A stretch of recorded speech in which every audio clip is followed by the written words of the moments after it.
do we have here? We have a 200T, or still MS200T for Jay Ferris there. We're getting going on this. I got a bunch of cleanup to do.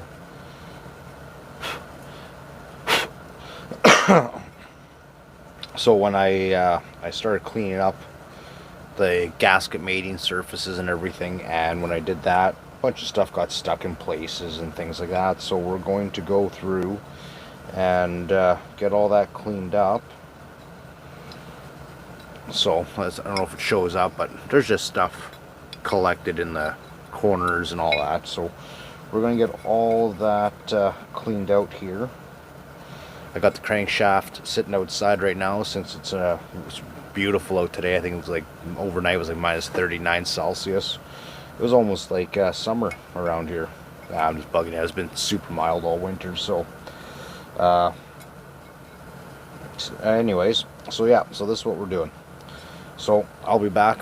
I'm gonna get this going, and this is probably gonna be, I don't know, it's probably gonna end up being a 2 or 3 part series is my best guess. Alright, so I was just doing some scraping and stuff inside. Now I'm just going to finish up, clean the gasket mating surfaces here. And then once I get that done, then I'll come in here,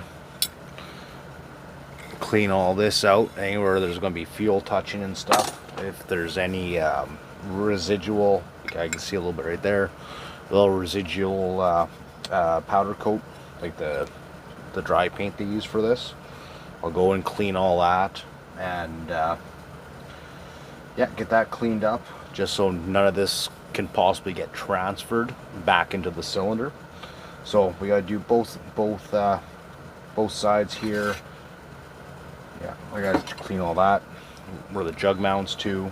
Probably going to have to run a tap through all the threads just to clean them up from when after they sandblast these. Some of the stuff gets in there, so I'll just have to go in there and clean them up quick with a tap. Just make sure everything's straight and whatever else, and that I don't bugger up any fasteners in the process. So we'll be back.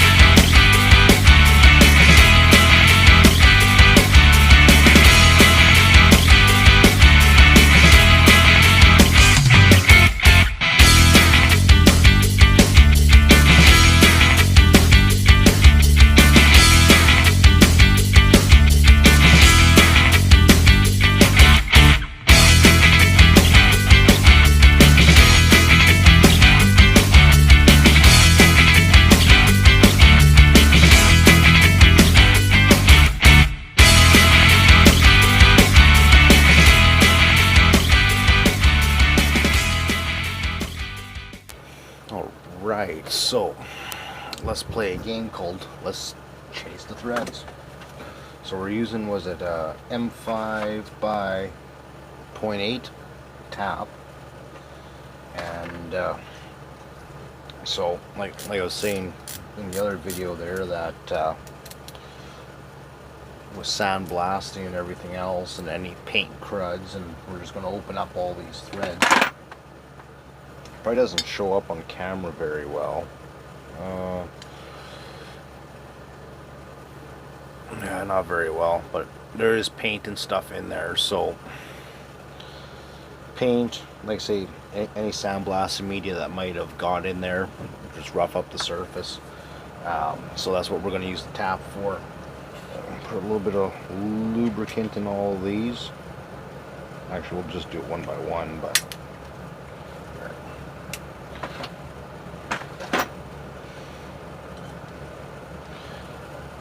I usually just use penetrating oil, but I actually have a cutting oil here, so that's what I'm actually using today.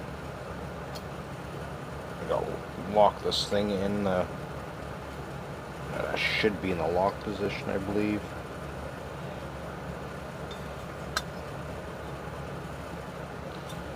Let's see.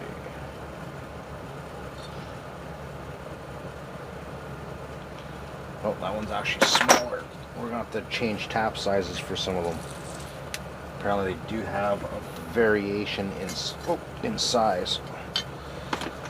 So we're going to check after what tap that is. But yeah, I usually just use penetrating oil, something as a lubricant to just to make sure it goes smooth. There we go. These don't always go in there the easiest. Sometimes they like to fight. This one's going actually really good. This is just what I do. I don't know what other people do, but working in some of the other industries I have worked in, this is definitely the safest practice you can do to make sure that you're not going to bugger up fasteners or anything else going into these. Gotta try to take this off. So, if you notice any binding right away, stop what you're doing. Back the tap out and see what is going on.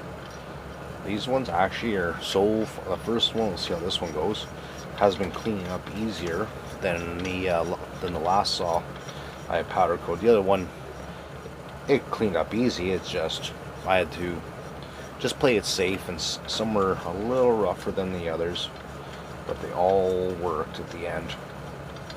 I'm gonna have to go through because I can't remember which ones used the same tap, which ones did not. So this is going to take a moment. That one is not. That one's not. That one is. I didn't spray oil on here because it's still soaking wet in oil. Yeah, when you're doing this, I'm doing it by hand because it's going nice and easy. Like say, if it starts binding, don't force it, back it out. As soon as you feel a little bit of bind, back it out. Do not force it. You want this one here. Like, I could be getting towards bottoming out. So as soon as you feel it, kind of grab a little bit, back it out, go forward again, back it out. You don't have to come all the way out. Just half turn, quarter turn, sometimes full turn, depends how bad it is. And just make sure your tap's clean too. I don't have my air compressor on right now, so I gotta wipe it. Everybody's sleeping right now, so we'll do it the old-fashioned wipey doodle way. So but I'll be back when we get these get this one half done, and then hopefully it'll be a clear enough image I can show you. All right. Again, I don't think it's going to show up very well. These are the ones I just ran yeah, it doesn't show up the greatest. I'm using the camera that's on the screen side, so it's probably not as good as the other camera would be. So I still got to chase all these little ones yet, but we'll get to that in 2 shakes. Looks like it's going to be the right size. Give me a sec, I gotta dig out bolts here and see. Alright, so if you want to get technical, I'm eyeballing. I'm using the fastener to check the actual size, like the thickness size. And then this is just a quick reference, all it is. And then do the threads line up with the thread cutter or the tap. There are actual tools for measuring your pitch and everything that should be using. I find this way works, but there's common size isn't bad. It's once you get into real technical, like little differences between a couple different taps and a couple different bolts, it can really kind of mess up your day really quick. So this it's got a forward reverse, just like a ratchet would, like for tightening or loosening. It'll take a wrench, 3/8 drive, and it's got a collar on it. Oy. And yeah, it's from Princess Auto. It's a Pro Point one. Anyways, we'll be back.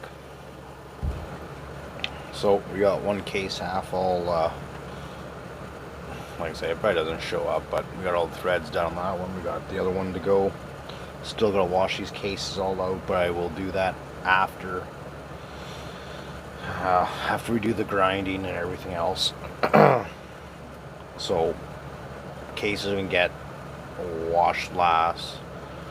That's the bottom line. I don't want to assemble it, do any grinding, risk get anything back down like into the lower case half. So this is how we're doing it. Just like I say, I want to get it all dirty once, have to clean it once, put it together once, and only once. So this is just going to take a little bit of time to get it all figured out.